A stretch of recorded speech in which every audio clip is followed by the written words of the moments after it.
सिर्फ एक कैमरा पकड़ लेने से आप एक यूट्यूबर नहीं बन जाते। ये काम लोगों को लगता है बहुत ज़्यादा आसान है, जबकि ये नहीं है। सबसे पहले तो ये चीज़ है कि हमारे पास इंफॉर्मेशन का कंटेंट बहुत देखने वाली कम ऑडियंस है। हमारे पास लोग एंटरटेनमेंट ज़्यादा देखते हैं। अगर आप रोस्टिंग की वीडियो बना रहे हैं, आपके पास अच्छे खासे व्यूज़ आ जाएंगे। आप किसी को कोई और गेम्स पे वीडियोस बना रहे हैं, लेकिन अगर आप इस तरह की वीडियोस बनाते हैं तो आपको ऑडियंस लेके आना बड़ा मुश्किल हो जाता है और वो रीच आपकी इतनी दूर तक नहीं हो पाती।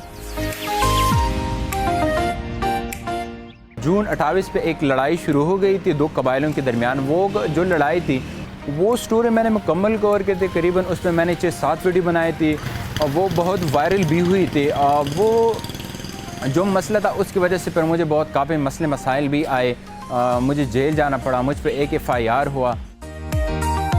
हमारे यहाँ हेट कल्चर बहुत पॉपुलर है, कैंसल कल्चर बहुत पॉपुलर है। आप थोड़ी सी बात अलग करेंगे, लोगों को उसका कॉन्टेक्स्ट नहीं पता, लेकिन यूसी के और जिसकी वजह से यंग क्रिएटर्स क्या डीमोटिवेट हो जाते हैं जब उनको फील होता है कि हमने अपनी तरफ से तो बात तो सही की, लेकिन जब यही चीज़ जो है वो हमने ऑनलाइन लगाई और लोगों का फीडबैक आया तो लोगों ने रगेड़ दिया। अगर बंदा कोई ऐसी चीज़ बनाना चाहता है जो कि पॉलिटिकली करेक्ट नहीं है तो फिर ही विल बी हर तरफ से, not just from the upper organisation, general लोग भी आपको ये चीज़ नहीं समझते। लोगों की क्योंकि लोग इतने ना पढ़े लिखे हैं, ना इतने अवेयर हैं, ना उनकी मतलब इतनी नॉलेज है कि किसी चीज़ को समझना, फिर उसे रिसर्च करके वो बात कर सकें कि यार क्या बात हो रही है।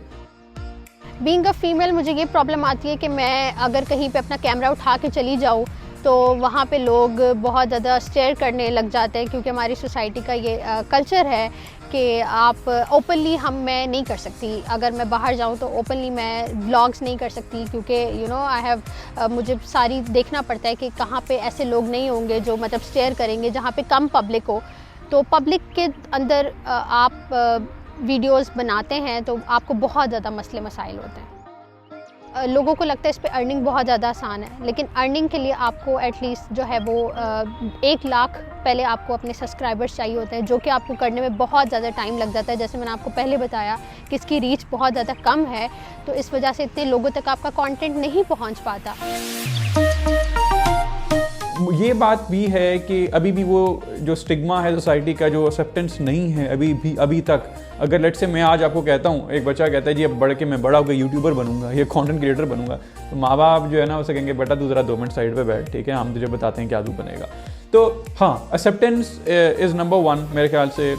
और दूसरी चीज़ ये है कि सेम आप जब आप आगे पीछे देखोगे तो वो सपोर्ट उस तरह का नहीं है अपने कॉलीग्स से, अपने फ्रेंड्स से, अपने फैमिली से कि यार हाँ मैं कोई ऐसी चीज़ करने जा रहा हूँ which is different than what the normal average जो डज। तो वो मेरे ख्याल से एक स्टार्ट में ये एक इशू है। सबसे पहले जो बड़ा मसला है वो तो ये है बुनियादी तौर पर कि हमें ये पता नहीं है कि PT है कि क्या रूल एंड रेगुलेशन है, क्योंकि वो ऐसे हार्ड एंड रिजिड फॉर्म में नहीं मौजूद कि हम उसको पढ़ सकें। ये एक अनट्रेडिशनल वे में काम कर रहे हैं जो सोशल मीडिया है या डिजिटल मीडिया है। तो उसके काम करने का तरीका ये है कि उनकी कोई SOPs वगैरह नहीं होते। किसी मसले को जब उठा लेते हैं तो वो सरकार की जो SOPs है या इसके अलावा जो टर्म एंड कंडीशन है उन पे पूरे नहीं उतरते। फिर वो जो यूट्यूबर है या जो क्रिएटर है उनके लिए बहुत मसले मसाले होते हैं। मैं समझता हूँ कि जो यूट्यूबर है या यूट्यूब है या इसके अलावा जो दूसरा सोशल मीडिया प्लेटफॉर्म है, ये एक बड़ा मैं समझता हूँ कि उसके लिए हौसला होनी चाहिए। आप बहुत धीमी ग्रो करते हो। पहले तो आपको कहता है कि मतलब आप ये कर नहीं सकते। जब लोगों के ताने ख़त्म हो जाते तो फिर व्यूवर नहीं आते। व्यूवर का मसला ये है कि मतलब आप यक राज नहीं कर सकते हो। स्क्रिप्ट, इसके अलावा फिर कैमरा वर्क, फिर इसके अलावा शॉर्ट्स के प्लेसमेंट है और इसके अलावा फिर प्रमोशन, तो ये मसले मसाइल चलते।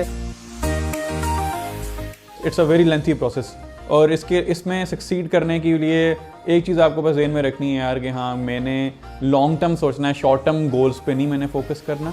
लॉन्ग टर्म सोचें यार कि हाँ may be in the next 2 to 3 4 years you will have people following you जो आपकी आइडियोलॉजी पे बिलीव करते हैं, जो आप यहाँ पे बात कर रहे हैं उसको ऑब्वियसली फॉलो करते हैं, और अब आपके पास एक रिस्पॉन्सिबिलिटी है ऑफ हैविंग दीज मैनी।